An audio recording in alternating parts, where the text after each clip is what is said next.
Hey guys, I'm WraithCrew, a professional Apex Legends coach and high-ranked player. If you like content like this, be sure to like, comment, and subscribe as it helps a great deal. If you're interested in coaching like this or getting free coaching, check out the description for details. Other than that, enjoy the video.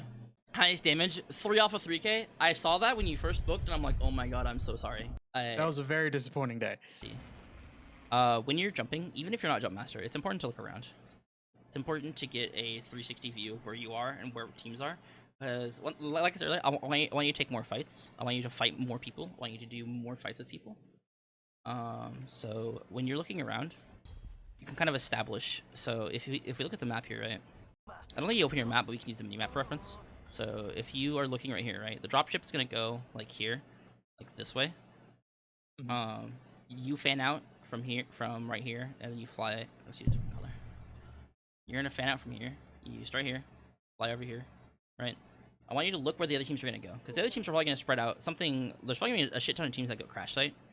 There's probably some teams there's probably like a team or two that goes like containment or like over here. There's probably going to be a couple teams that go like on this side of the map, like caustic, like the hot drop, the blue hot drop zone, whatever it's called, that's over here. Skulltown's over here, you know.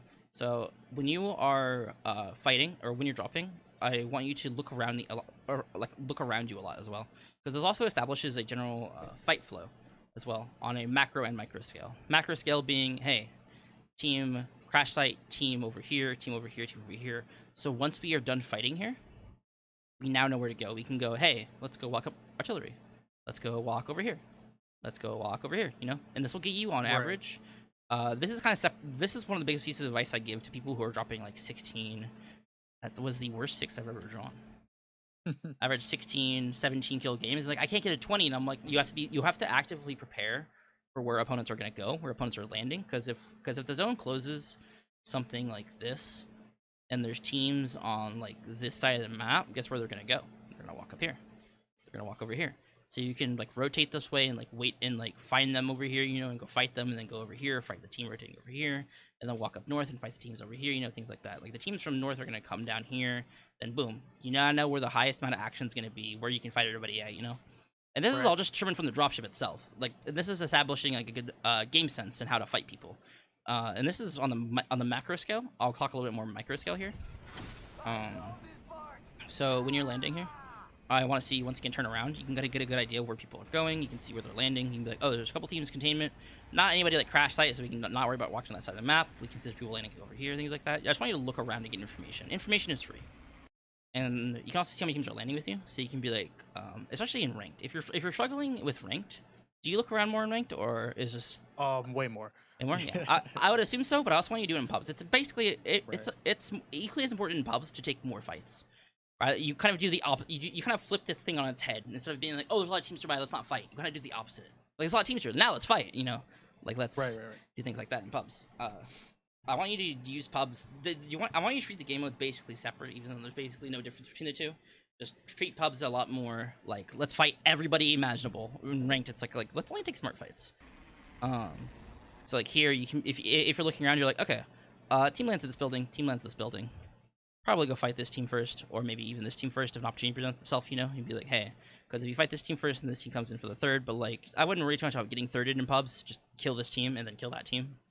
But you can kind of establish like a flow. If you're like, hey, here, here, here, you're like, all right, let's fight this building and then get ready for the third party that's gonna come, you know? Like, go, like, and then get ready to fight the third party off. You kind of have a good idea of how the game's gonna go, you know? And if you're like, oh, there's team labs as well, you can be like, okay, there's 4 teams here. Once we kill 4 teams, then we can leave. Instead of like potentially missing out on like the labs team being like, we're looting for 3-4 minutes instead, and you've killed everybody, but now we're coming out. And you can be like, oh, there's a team that landed labs. Let's see if they're still here. And you go look in labs, and they're still like in here, like looting, standing still, and you're like, oh, okay, let's go fight these guys now. You know? No, it's perfect. I'm definitely way too passive in pubs. I kind of just wait for the fights come to me, walk around. You want to be the aggressor. It's a lot harder to be aggressive, because being aggressive requires you to understand what makes a good aggressive plays, you know? Okay, there's another team over here. I think they rotated probably over here. Like, you got like you take all the time to loot. You're pretty slow with looting here. What I want to see you do, especially, is I want you to kind of be like, okay, you don't like at this point, what guns are your what guns are you comfortable with? Like what guns do you like in this game? Yeah, usually 301 for the low recoil on the PK. Okay, so you're AR shotgun player, which is fine. Yeah. Also, like that's like the most traditional combo known to mankind. It's good. It's just solid. It's good.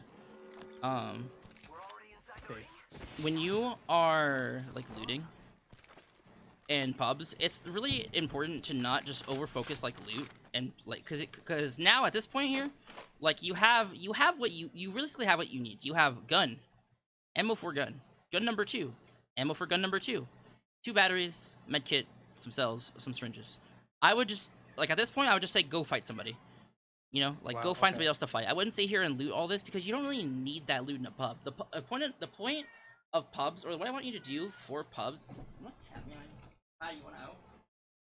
But the most important thing when it comes to pubs is to treat them like just kind of like a training range that actually does something. Like I want you to go out there and be like, all right, I have the ability to shoot people. Now I'm gonna go shoot people. You know, like you don't need to sit Right. here and loot like extra ammo. Like an optic would be nice. You might fish for an optic. I think I would here.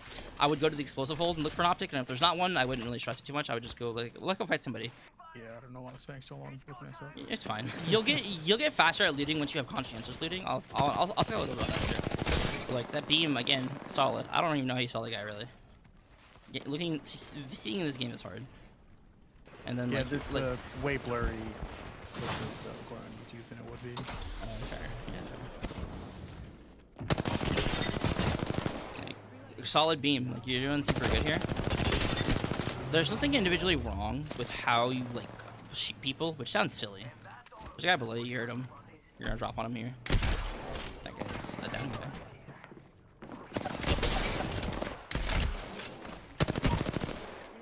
Yeah, like that fight was fine. That fight was fine because your opponents weren't very good. Like you didn't get punished. You didn't necessarily do anything wrong. Didn't do anything bad. They just you kind of shot at them and then they died, which is the ideal situation to be in. You wet in the corner, beam that guy. Like you're probably just gonna shit on everybody you fight, right? I would imagine. For the most part, yeah. Yeah, like you if just they're- no optic unless I don't 301. whiff. Yeah, but if you whiff, it also like if your aim doesn't hit, then like I want to see what you do in a situation where you play against like a good player, you know, which is why I have the whole which is why I asked for a bunch of the mechanics reviews because I want to see Right. what you do in like more stressful situations where you might not necessarily win. It's like I wouldn't really spend the time to craft anything more than just like a 2x here. I would just like leave immediately after. I think that's what you guys do. But also, like your rotation here, if we look at the dropship from earlier, right? You're kind of just wandering around, you know. Yes. I want you to be a lot. Definitely. I want you to be a lot more like meticulous with how you plan like your routes and things like that. It doesn't have to be like I'm gonna go here, then here, then here, then here. Just be like a vague like there's people in this area. They landed in this area, and then like in the middle of the game, be like open your map and be like, people that landed here are probably gonna walk like this way, you know. They're gonna walk like this way. This will also help you a lot in ranked as well, you know. Because if you build this up in pubs, when you build this up in ranked as well, you can be like, oh, the teams are gonna be like here.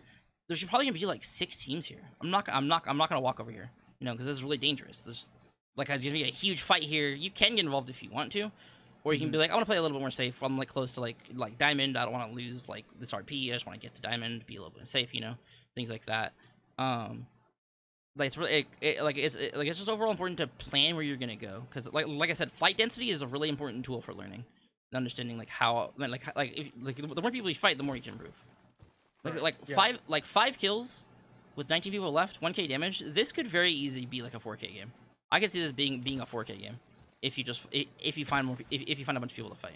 I don't know how many kills you went on because I skimmed through the VOD and I didn't want to like spoil I didn't want to Right. like say it it's I good for me end to up like dying, review. so. Well, there you go.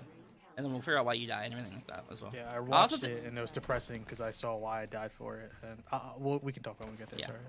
No, you're fine. It's downtime. I'm watching you run around a POI and not like have an intention.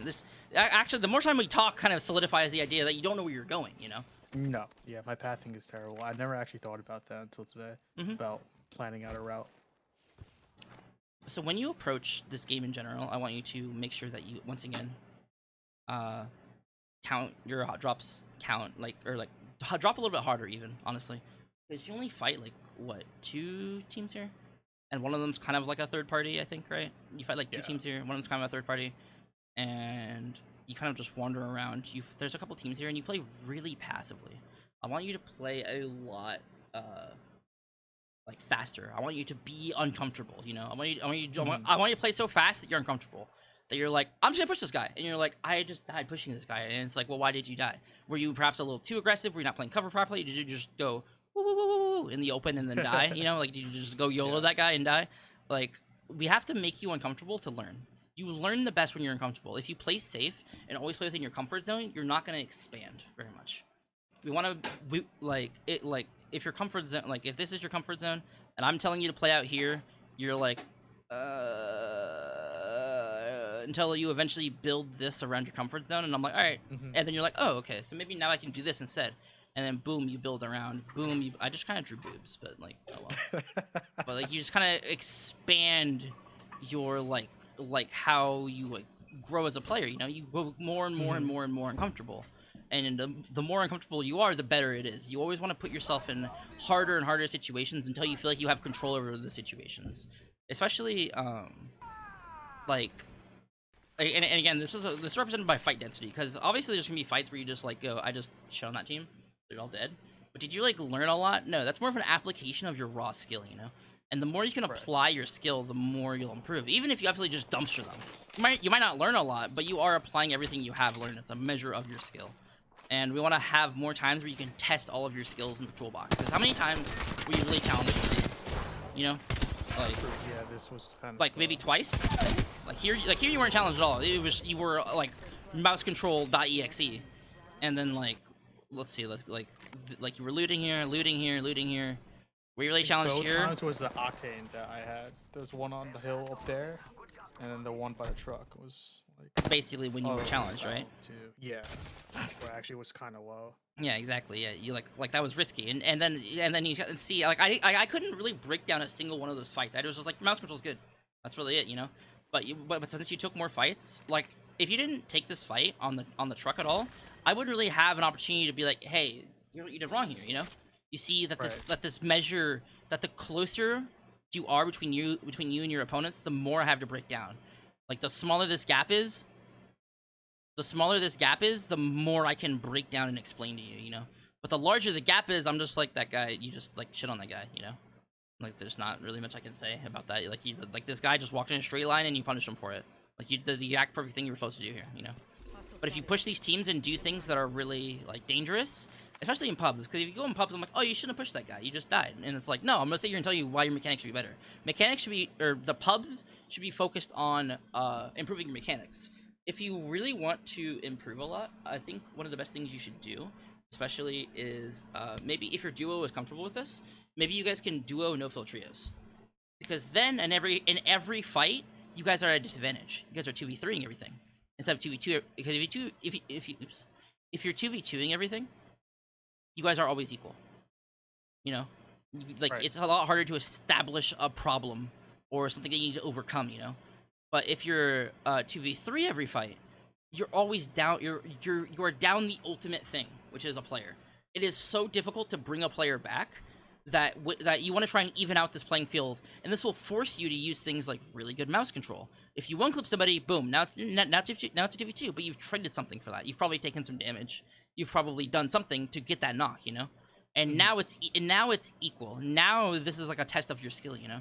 And it's like, oh, if you lose this, and now it's a 1v3, or if your teammate, like if your duo dies or whatever, now it's a 1v3. Now that's really testing your mechanical skill. A really big punishment. And that's also why I don't say you should like go solo queue no-fill trios. I think solo queuing no-fill trios is one, harder than Predator ranked. But Oh, but jeez. also it's extremely punishing. You make one mistake and you die for it. You accidentally cancel your battery, you're probably dead for it. You accidentally you walk a little bit too far out of cover, you're probably dead for it. Because there's 3 times as much healing, 3 times as much angles they can peek, 3 times as much damage, 3 times as much blah blah blah blah blah, you know? But that also sets you up, because if you're playing with a duo, you even it out a little bit more, so those 1v3 situations don't happen as much. Because your teammate might trade with somebody, you know, like now it's a 1v2 situation, you know, now this is a lot more feasible. Like a 1v2 versus a 1v3 is a lot more feasible. Let's go ahead and get down into the mechanical nitty gritty of how you I actually do. play I the do. I game. do. I do. I have to. Try that button here. And I know you can't hear it again, but it shouldn't be that big of a deal. Yeah, it's mostly just my comms. My buddies yeah, still all want to three, be all on audio. That's fair. Use one. right here, you play this pretty well. Like, you don't really do too much wrong here. I definitely want to throw a nade right here to at least, like, you know, you can throw it like right here in this corner, deal some damage to these guys here. Nades. Like, resource management is a really big part of mechanical skill. When you use, like, using grenades well is a mechanic in the game, so therefore it is mechanical skill. Mechanical skill is just applying the game mechanics to your favor, using things like armor swaps, grenades, recoil control, weapon ranges, things like that as well. You're kind of also in the dude. This screen clutter is so bad. Oh my god, this paused frame is like, what are you even shooting at? I know you're like crouched on like a fence, so it's like it's so much. But when each weapon has its, like, obviously it has its preferred range. Like if you're like 100 meters away with an SMG, you're not gonna do anything. But you're kind of in the awkward range with the flatline. The ARs are really flexible. The only time they're not flexible. So if you're really close to somebody with an AR, you can hip fire, right? And if you're far away from somebody, you can ADS, right? But each AR has this like middle ground that's really hard to use, because if the opponent has a gun that isn't just good but thrives in close range, like if they have something like an SMG, right? Because the SMGs have really fast strafe speed in close range, and they output damage faster than most ARs do, they will win against you in this range, right? SMGs are also really good in the SMGs are also really good in the awkward middle range here, right? Because because they can just ADS, right? But SMGs cannot be used at longer ranges. You just can't. There's damage fall off. There's random bullet spread, things like that prevent SMGs from being good at these ranges. So when you are playing with an AR, especially, you want to either be in these two ranges, because in this range you're too far to hip fire. You know, like that range you're too far to hip fire somebody. The bullets kind of just like that, you know, all around your screen. But if you ADS, you have such a big reduction to your strafe speed that it's dangerous to play. You know, because if you're just moving really slowly and the opponent has a shotgun or an SMG, like you're just like you just get punished for it. You know. Right. And that's kind of the range you end up falling in here when you actually because like right here, like you can't really hip fire them from this range, and you swing out from the cover to and you punish them with ADS, but you take some damage in trade, you repeak again kind of, and take some more damage. It's like your cover isn't the greatest. They have a better cover because they have a wall. When you take this fight here, I want to see you, instead of like pushing out like that, I want to see you maybe play this wall instead, because this wall cements you kind of closer to this range right here. It's it's kind of this range. You can't really hip fire. You can ADS, but you have the wall to make up for this like lack of like flexibility here. You know, you can use like if they deal enough damage to you, that you can just go behind the wall and trade. But this barrel provides such little cover for you. Like it does provide empirical cover. Don't get me wrong, but it's not good. It's not good cover. Like if if this barrel was like a box instead, you wouldn't have taken this extra like what? All three. You take like 50 damage because guy hits you with like a Peter, I think, or something like that. You like headshot with a wingman or something. I don't really know. Or I guess they just both like too fire you and you lose that much HP. Like imagine you didn't lose that HP, you pop a bat, now you're full HP ready to go in the fight. What you can also do here after popping a bat, I don't know if you're gonna do this, but I'm gonna plot the different courses of action from here in my head, right? You can do basically two things in my mind here. One, go down the stairs, go peek again. Two, go to the right here, drop down on top of them, right? What do you think what do you think the better play is? Like we'll say 1 and 2. I did 2. Okay. Mostly because I knew I already did damage to him. My teammates probably did damage to him. Okay. If I went 1, I felt like I might get there too slow. And maybe I would run into the same issue I just had with them playing that wall and me not being able to get enough shots off. Okay. So you think 2 is the objectively correct choice? Well, yeah, I guess. Okay, that's right. That's absolutely right. I framed that in a way to make you question and make you see if that was the right decision or not. Because you can do this yourself. If you sit here and break down your own VODs, because you don't necessarily need me to coach you. I want to teach you how to learn and teach you how to break down like things for yourself. You know, like because I mean, like obviously, it'd be nice if you hired me again, Smile. But like, I don't want you to be reliant on me to be like, Wraith, I don't know, I did it wrong. Please help me. I'm like, you can learn it yourself. Right. I want you to be able to learn things for yourself. You know, I don't want I don't want to siphon your money and be like, hey, just hire me to fix all your problems. Like you can do it yourself, you know. Like two is definitely the best option because, and it's also for the option that you just peek this angle, also, peeking from unexpected angles or peeking from different angles every time you peek, if available, is really important, because if you peek the same angle 6 times in a row, like they know you're gonna be there, man. You know, like they're gonna play smarter. Right. Like eventually, even if they're really dumb, they'll eventually learn. They'll learn that hey, they're gonna peek this angle. They're gonna hold, and kind of like I said earlier with the box example. If you slow peek the box, they're gonna be pre-aiming you.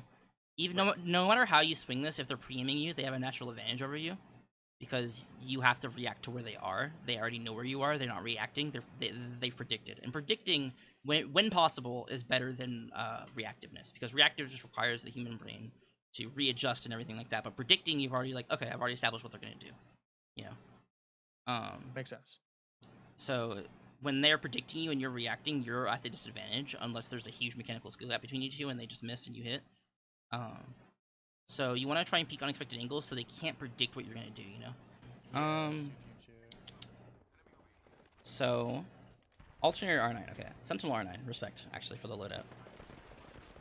So let's think about your weapons and talk about your weapon usage. So if we look at the strengths of the weapons, when we're talking about the Sentinel, what are the strengths of the Sentinel? Can you name any? Oh, me? Oh, Yeah. sorry. You're chilling.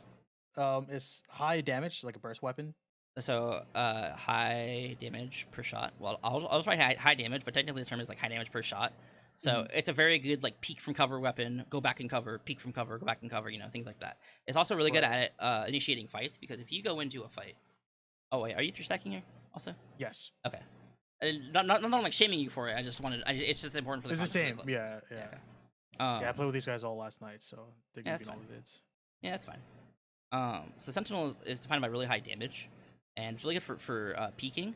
However, in contrast, it's really weak for wide continual swings. You know, it's really bad to just be in an open field with a guy and be like Sentinel, Sentinel, Sentinel, Sentinel, because guns that have rapid fire. I just deleted everything. There we go. Guns that have rapid fire are really dangerous to play against, and the high damage can also create opportunities for you guys to push. I mean, if you land a high damage headshot with a Sentinel, you like basically just knock a guy almost just about. Like a 132 headshot is dangerous. Don't get me started about a charge Sentinel either. You know, the high damage is basically the big defining trait of the weapon. But what are the disadvantages of it? Any in mind? Slow rate of fire, slow ADS speed. Yeah, fire rate, slow ADS. Anything else in particular? Shots per mag. Yeah, okay. Yeah, magazine. You can only really shoot 4, and then unless it's like 2 per mag, I think. Anything else? I don't know. Ammo efficiency is like the other thing. Like it's Okay. it's sniper ammo. It's got, like you hold it in like stacks of 20 anything. Not really super good ammo efficiency. This is a lot more of a smaller thing, but you nailed basically the most core aspects of what makes the Sentinel good. You know. So now let's talk about the R9. Let's think about what makes the R9 good. So, what makes the R9 good? Not a lot, but barrel stuff. Barrel stuff selling. The hip fire is yeah. pretty decent. So close range, which is actually a disadvantage, but the close range of it is a disadvantage, but it's really strong in these. But it's really strong in these close ranges. So also like fire rate, which can also be perceived as a disadvantage. But if you land your shots, the fire rate's really good, because you one clip somebody before they have a time to even like understand and realize. So the recoil is pretty predictable on this too, because it kind of just kicks up really hard. Yeah, it's really easy. It's just pulling down. It's literally just pulling down. The recoil is easy to control. So based on this loadout, what is the most optimal way to play with this loadout? Would you say? Basically do some damage with the Sentinel to make an opening pick or something, and then rush in with R9. Basically, yeah. It's also really good to when using like Sentinel R9. Even if you hit somebody once for 70, right? 70. How hard is it to beam somebody for 130 with an R9? Like, not super, like, it's modestly difficult, but not, like, really that hard, you know? Like, you need some solid tracking, but hitting somebody for 130 with an R9 is, like, not that bad, you know? And this is if they have purple armor. If they have white armor, this becomes, like, what? 60? How hard is it to hit somebody for 60 with, or, like, I guess it's, like, 80. Like, this isn't super hard to do, you know? So you can kind of mop up fights really easy if you use this to its advantage. But it's also really accuracy dependent. Like you will be punished a lot harder for this. So you might want to play a little bit safer depending on your loadout, you know? So with this in mind, it's really important when you're off drop to play around your weapon strengths. That's why every Wraith with a Peacekeeper goes in the zipline building. Yeah. Because the Peacekeeper has natural downtime where you have to go every time, but guess what the zipline does? The zipline breaks LOS, makes you hard to hit. So it's basically, if you think about it, a zipline building where you go yum yum yum yum yum yum yum yum is the exact same thing as going in cover and being like, hey, pew, pew, pew, you know, it's the exact same thing, just applied on a different level. So, oops, I can't draw. Wait, there we go. So I want to see how you play this. It's really important to understand your weapon strength, especially with mechanics, to understand how you play around stuff.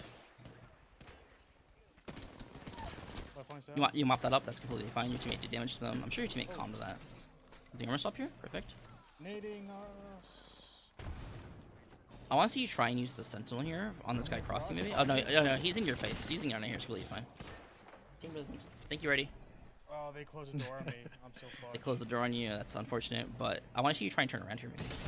You hit fire, that's a lucky hit fire shot. I would have pulled up. Is your R9 reloaded? Did you reload your R9 earlier? I don't think so. Is that why you're not using it? Coming across, behind you. I don't think you reloaded it. It's really important to also reload your gun here, because if you reload your gun here, right? Imagine you sentinel this guy, melee this guy. Imagine you sentinel them once and then R9 them, and then you could reach him the sentinel and then shoot the other guy. You know, Right. like you overall have a lot more uptime in this fight. You already armor swapped up this. Okay, I want to point out that looking at this guy here is really good. You might think it's really bad because you're so low and you think it's greedy, but it's really, really good to look at this guy. Because there are times where just sitting, it's kind of like earlier, I talked about how being proactive is really, really good for you, you know? Or it's like, hey, you don't want to just sit in a building and be like, hey, what's up, you know? You want to try and be proactive against opponents. If you just sit here and be like, I'm going to pop a cell, you're healing 25 HP when the person's going to walk around and one tap you anyway. No matter what gun they have, you're dead instantly, you know? It's good to trade damage on this person and then immediately peek back into cover. You see? That's exactly what you do here. It's really smart, and then you get shot in the back. There's not much you can do here. It's like, it was really minor to actually like reload your gun here, and like shoot with Sentinel and things like that. But it's some examples of a lot of the more like mechanical refinement that comes throughout playing and hot dropping a lot more. Imagine you do this every game. You know, these smaller differences become a lot more important. And again, there's a lot, like we've learned more from this about your mechanics than we did from just like the ranked VOD. Right. When you hot drop and have really good guns, or really good armor, or something that's really good, I want you to just go barrel stuff somebody, or go play to whatever strength you have. Like if you land on like Volt PK, purple armor, go fight somebody immediately. You know, Right. like there's no reason not to. You have everything you need. You have ammo, really good armor, go fight somebody. You know, and then if you really want to, you can like armor swap. So like you play really scared here. I want you to just fight. You know. Yeah, they're going. Like you could be scared of like a 3-stack in the building or like 2 people in the building and things like that, but you can play around and dodge damage and like break up the fight a lot more, you know? Because if you walk in a building and then there's just 2 guys hanging out, like 2 dudes just being dudes, you know? And you're like, oh my god, like you don't want to fight the 2 dudes immediately. You want to break up the fight, and I want to see how you break up these fights and break down how you actually break it down. Like my no-fill VOD, like you talked about that you watched, like the 1.5 hour no-fill breakdown. Like I want to explain to you and see how you break up these fights and see what you do in these situations, you know? No, Joe Pizza's throwing. It's gonna choose that guy. Not me throwing Yaman's games. I think your friends are in my chat. Maybe. I have a small suspicion. I have a small suspicion they're here. I did let them know. Yeah, see you're in pubs, man. Cringe. What the hell, dude? I would flame you if I saw you in my game. That's all I'm saying. Playing Seer in my pub, man. Come on.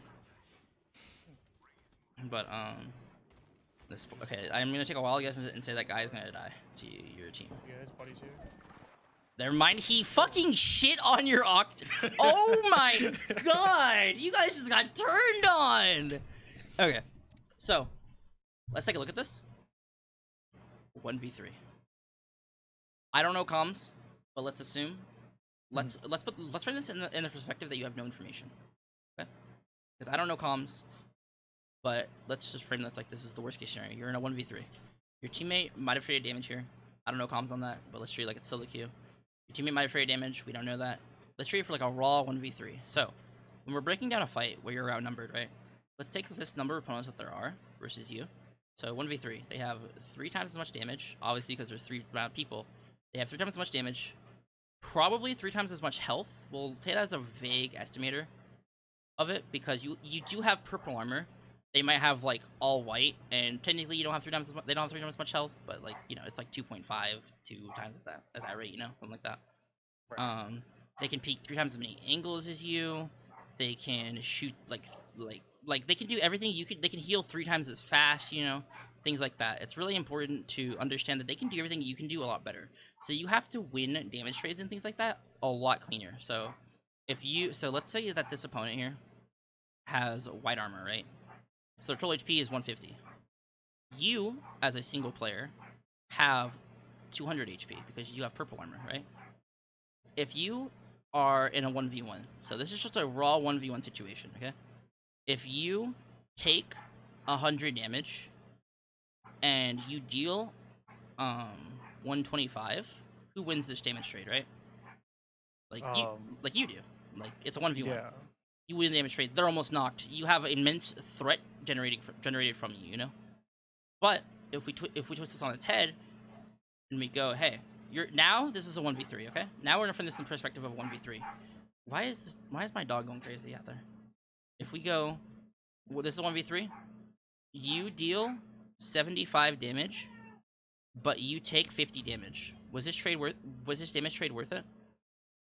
Not in a 1v3. Not a 1v3 because Right. because you've effectively done 25 damage just about, you know? Unless you can confirm this knock, if you let this person reset and heal, you've basically done 25 damage. They just need to go heal for like a second. However, this damage can still be really good if you isolate a fight. Dude, I wish my dog would shut up. Holy, I'm sorry if you guys can hear that. If this fight, like, if you can isolate that and make it like a 1v2 temporarily, this could be worth it, but from raw damage numbers, this is not worth it. Unless you can generate an opportunity off of this. This is not worth it at all, you know? So when you're framing 1v3, it's really, really important to look at that. I want to see how you play this. You might play too safe or too over aggressive. Probably gonna do one or the other, and those are kind of the 2 ways you pivot. Really good knock, really good damage. So once again, in game, these are things that I'm framing really fast. Like I'm breaking down things in like 0.x seconds, you know? Right here, Right. boom, crack, 55. This person's now 100 HP probably, maybe like 75 to 100 HP probably, right? Boom. That fight has been isolated. This guy's not gonna peek you again unless they immediately swing you. So now we go like a second forward, right? Knock. Now you are in a 1v2 situation. You are 190 HP. Okay, hang on, let me use the same color I was using earlier. You are now in a 1v2 situation. One opponent is 100 HP. Other opponent, unknown. We're going to assume, for worst case scenario, that they are like 175 HP. They've found like a blue armor or full HP, right? Let's just assume that. You, yourself, are 190 HP, right? Now, these damage trades that you can take are slightly less punishing. Because now, if we go back to the 50, 75, right, or if we go to like the 75... like 50 or like 75-50 equation, this would be in your favor now. Because if you land 75 damage on this guy who's 100 HP, or they're like 100 to 75 HP, you know? If you trade this damage here, this is in your favor. Because if you knock this guy out, you take 50 damage, boom, you basically still have a white armor. And this guy has blue armor, you know? Like, that's super winnable. That is super winnable here. So I want to see how you frame this now. You can still play aggressive and be really, like you can still be really, really, really aggressive here. Just because of how much value you generated in like half a second because of your aim. This guy re-peeks you. Oh my fucking god, what an idiot. But also, like, you just punish them for it. You punish them for their greed. You punish them for their aggression of playing as a team, you know? Like you guys are 3-stack versus 3-stack, but realistically you're 1v3ing right now. It's 1v3 stack. This guy played so confident because, I mean, like, look at this. They got the same clan tag, man. You know, they're gonna be playing really together. Now you're in a 1v1. You took a little bit of damage, but you're gonna have to take damage to deal damage. You know, it's not a super big deal. You probably could have. I mean, not taking damage there is really difficult because this guy has a triple take holding the angle. Like, you're probably gonna take damage no matter what. You know, you get caught. You don't really strafe because you get caught on that guy, but that's fine. Last guy. Look for the last guy. You only lost that because of your strafe. You lost that. Yeah, I barely. I don't think I strafed. I just crouched. Exactly. Well, Yeah. no, you strafed. You just didn't strafe good because if you, Okay. so if we isolate this room, right? So if we isolate this room to wall here, Mhm. here, this is the effective area you can strafe, right? You can't. You obviously can't strafe any further than this because there's a fucking wall there. But let's frame all of our area that you can strafe here, right? Frame all of the area that our opponent can strafe in. Your opponent's in the doorway. Look at how much. Look how much room they have to strafe. If you put your cursor here, are you gonna miss? No. Absolutely not. You might miss if they hard right and hug the wall, you know? Mhm. But you can easily readjust by going to the right just a little bit. And I know you have the mouse control for that. You lost this because you didn't strafe to dodge damage. You did to in the damage equation of everything, right? Let's go back to this again. You have 100 HP. Your opponent is probably full HP. If you take 75 damage, or sorry, if you deal 50 damage but take 75 damage in this 1v1, is it in your favor? Absolutely not. Absolutely not. So it's important that when you need to focus on taking, like, you can't really avoid this fight, right? There's not really a way for you to avoid this fight, you know, unless you like phase out. But then, like, it's fine to be aggressive here. It's completely fine to be aggressive here. If you want to avoid damage here, you have to utilize movement to its maximum potential. This is when movement is good, because you want to try and not get hit as much as possible. Obviously, your opponent can have really good aim and like outplay you, but you want to utilize all of the effective area you have to strafe versus your opponent, especially because your opponent has such a limited area to strafe right here, right? So if you are in the center of the room here, you can either strafe left or right. You did the worst possible option and stood still. When you basically limited it, you basically just went in a narrow tunnel with your teammate, right? You basically just went in like a pipe with your teammate, with your enemy, right? Kind of just went in a narrow tunnel with your teammate. When you're fighting a 1v1, especially when you can't afford to take damage because you know you're low, or low relatively, you're flesh. I say low in air quotes, right? But Fuck off. when you can't, I didn't realize you went fuck off immediately after. That was funny, but you want speed is so much more important than manipulating your hitbox to go like this to like this.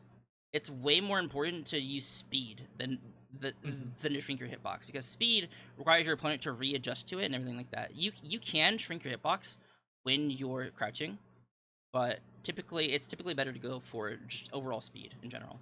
You typically only want to crouch when you know your opponent has a precision clicking weapon, such as a wingman, for example. Wingman's a perfect example of something you should crouch against. But a peacekeeper you should not crouch against because it tightens your center of mass, you know. Right. So in situations where you can't afford to take damage, move more. You'll probably miss more shots because you're adding another variable into the equation of aiming, but it's fine. It is completely fine to deal 25% less damage to take 50% less damage, right? Because overall, like, this is a net gain in terms of like ratio, you know.